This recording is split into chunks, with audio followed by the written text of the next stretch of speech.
protects certain cultural and educational rights of cultural, religious and linguistic minority of India।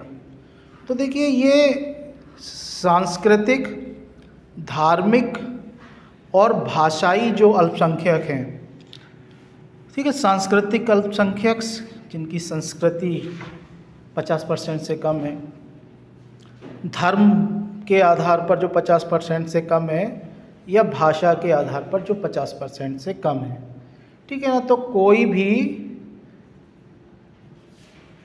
मतलब किसी particular state को नापा जाएगा, state को देखकर ये पता लगाया जाएगा कि इस भाषा को बोलने वाले लोग इस स्टेट में कितने हैं।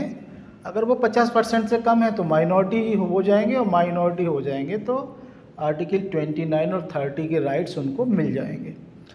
तो ये एक मिसकंसेप्शन मतलब नहीं होना चाहिए कि केवल ये माइनॉरिटी के राइट्स हैं।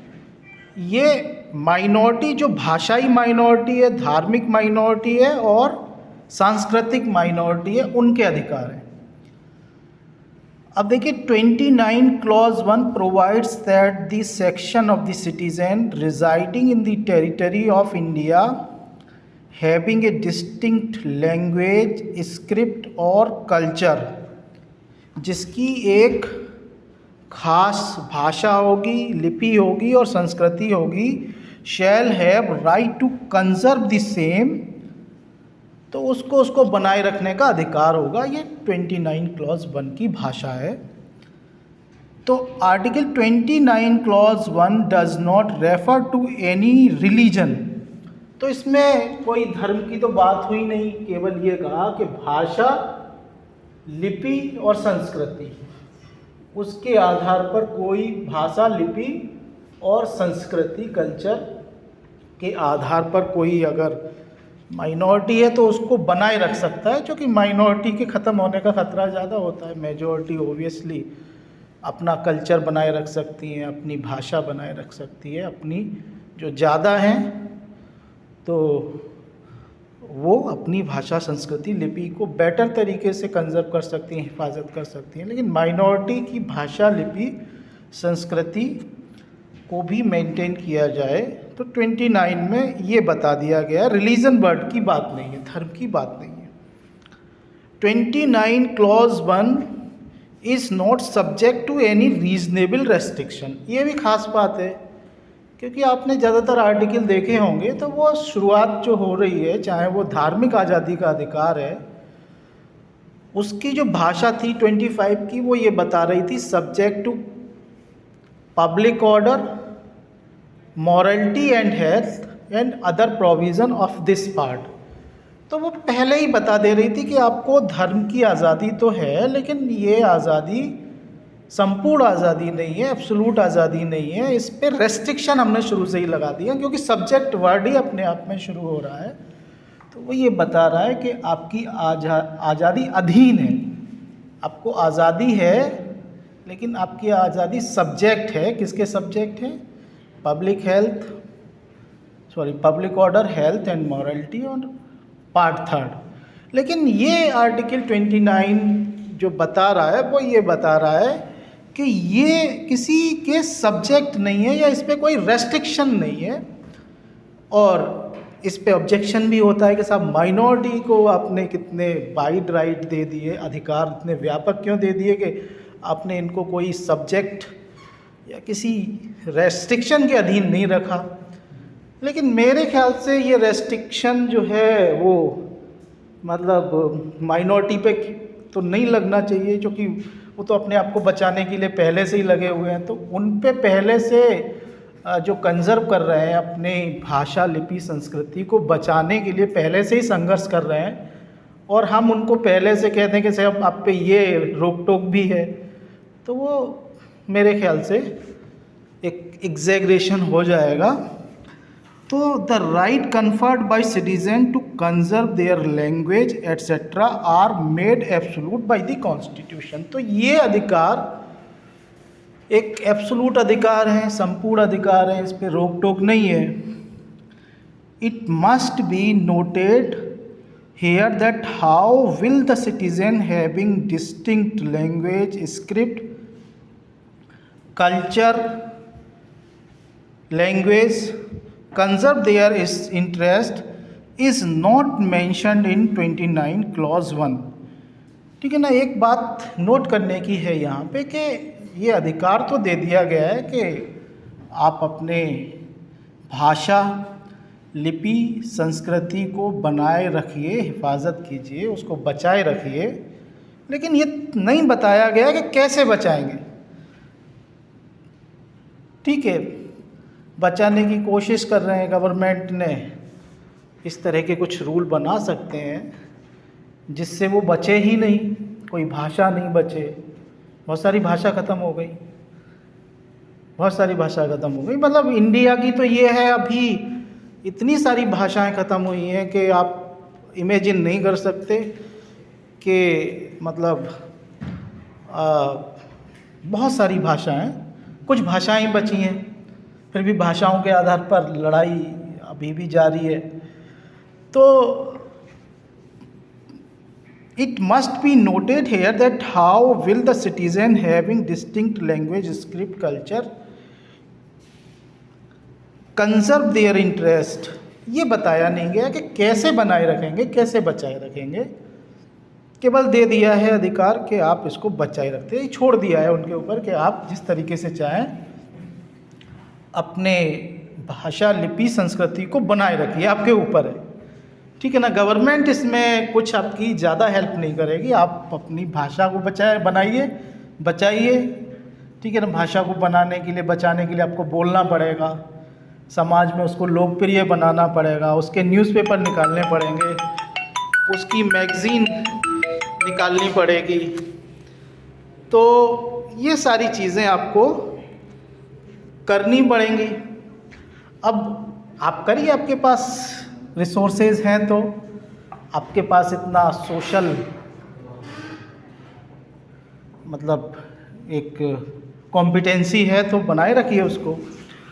तो constitution has left open the scope for them to decide the method employed to conserve the language, script and culture. तो ये छोड़ दिया है संविधान ने माइनॉरिटी के ऊपर कि वो अपनी भाषा को किस तरीके से बनाते हैं, बचाते हैं, वो उनके ऊपर है। अब देखिए, ये तो क्लॉज 1 की बात थी। क्लॉज 2 में जो बताया है कि रिलीजन, रेस, लैंग्वेज और कास्ट के आधार पर किसी एजुकेशनल इंस्टीट्यूशन में, उस एजुकेशनल इंस्टीट्यूशन में जिसको कि राज्य से सहायता मिल रही है या जहाँ पर राज्य उसको चला रहा है, मेंटेन कर रहा है, तो वहाँ पर एडमिशन लेने से केवल धर्म के आधार पर, मूल वंश के आधार पर, जाति के आधार पर और भाषा के आधार पर मना नहीं किया जाएगा कि साहब आपको एडमिशन नहीं देंगे, आप फलां जाति, फलां धर्म, फलां भाषा से बिलोंग करते हैं। तो 29 clause 2 provides that no citizen shall be denied admission in any educational institution maintained by the state or receiving aid out of the state funds on ground of religion, race, caste, language or any of them. The benefit of Article 29 Clause 2 is not confined to only to minorities. तो देखिए 29 Clause 2 में ये बात बताई गई है और 29 Clause 2 के बेनिफिट्स भी माइनॉरिटी को नहीं मिल रहे हैं। तो केवल ये माइनॉरिटी तक कन्फाइन नहीं है, इसको हम कह सकते हैं कि ये माइनॉरिटी के लिए थी, लेकिन वो माइनॉरिटी रिलीजन के आधार पे नहीं थी। आप देखिए रिलीजन वर्ड क्लॉज 1 में यूज़ नहीं हुआ है। भाषा के आधार पे जो 50% से कम लोग हैं, स्क्रिप्ट के आधार पर जो 50% से कम लोग हैं, और कल्चर, जिनकी संस्कृति 50% से कम है, उन लोगों को 29 क्लॉज 1 का अधिकार था और उन्हीं लोगों को 29 क्लॉज 2 का भी अधिकार, मतलब 29 क्लॉज 2 का अधिकार जो है वो भी माइनॉरिटी को नहीं है। उसमें ये कह दिया गया है कि एडमिशन लेने से मना नहीं किया जाएगा भाषा, धर्म, जाति और मूल वंश के आधार पर। तो ये 29 क्लॉज 2 का अधिकार भी स्पेसिफिकली माइनॉरिटी के लिए नहीं है। इसमें इस बात को मना कर दिया गया है कि आपके साथ भेदभाव नहीं होगा एडमिशन लेने पे कि आप फलां धर्म को, फलां जाति को मानने वाले हैं। तो ये स्पेसिफिकली माइनॉरिटी के लिए अधिकार नहीं है, but it extend to all citizen whether belonging to minority और मेजॉरिटी। ये अधिकार दोनों के लिए ही है, चाहे वो माइनॉरिटी के हों और चाहे मेजॉरिटी के हों, चाहे अल्पसंख्यक वर्ग के हों चाहे बहुसंख्यक वर्ग के हों, ये दोनों के लिए ही अधिकार है। अब देखिए इसमें 29 clause 2 does not create an absolute right. तो 29 क्लॉज 2 एक एब्सोल्यूट राइट नहीं देता है to be admitted into the educational institution, के आपको संपूर्ण अधिकार है कि एडमिशन आपको मिल ही जाएगा एजुकेशनल इंस्टीट्यूशंस में। It does not prohibit denial of the admission on the ground other than the religion, race, caste, language. ये कहता है, केवल ये बताता है, ये नहीं कहता कि आपको एडमिशन दिलवा ही देंगे किसी एजुकेशनल इंस्टीट्यूशन में जो कि राज्य द्वारा चलाया जा रहा है या राज्य से उसको सहायता मिल रही है। ये केवल इतना बताता है कि आपको मना नहीं किया जाएगा, भेदभाव नहीं किया जाएगा एडमिशन लेने पर इस आधार पर कि आप फलां धर्म के मानने वाले हैं और ये माइनॉरिटी का इंस्टीट्यूशन है तो हम आपको धर्म के आधार पर एडमिशन नहीं लेने देंगे। आप फलां जाति के मानने वाले हैं, ये इस जाति ने एजुकेशनल इंस्टीट्यूशन बनाया है, इस वजह से आपको एडमिशन नहीं मिलेगा। तो ये क्या कहता है कि ये एडमिशन लेने से मना नहीं करता है, केवल ये कहता है कि एडमिशन लेने से आपको इस आधार पर कि आप फलां धर्म को, जाति को मानने वाले हैं, लैंग्वेज या रेस के व्यक्ति हैं, इस वजह से आपको एडमिशन नहीं मिलेगा। तो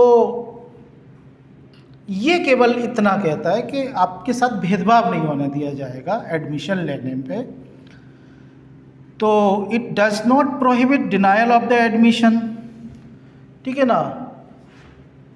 तो इसमें अब एक आर्टिकल आपने बहुत पहले पढ़ा था, आर्टिकल 15, और 15 में भी आपको बताया गया था religion, race, caste, sex, place of birth के आधार पर कोई भी भेदभाव किसी भी तरीके से इन जनरल कोई डिस्क्रिमिनेशन नहीं होगा।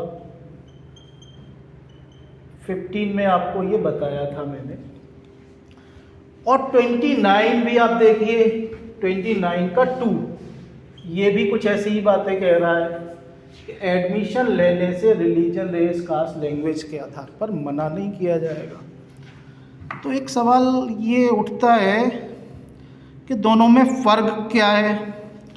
तो देखिए फ़र्क, आर्टिकल 15 जो था वो प्रोटेक्ट्स ऑल सिटीजन, सभी नागरिकों के लिए था। सभी नागरिकों को ये अधिकार है कि धर्म के आधार पर, race, caste, sex, place of birth के आधार पर भेदभाव नहीं होगा। और 29 केवल 4 वर्ड यूज़ करता है, रिलीजन, रेस, कास्ट, लैंग्वेज, इसके आधार पर आपसे भेदभाव नहीं होगा। तो पहला अंतर तो यही हो गया।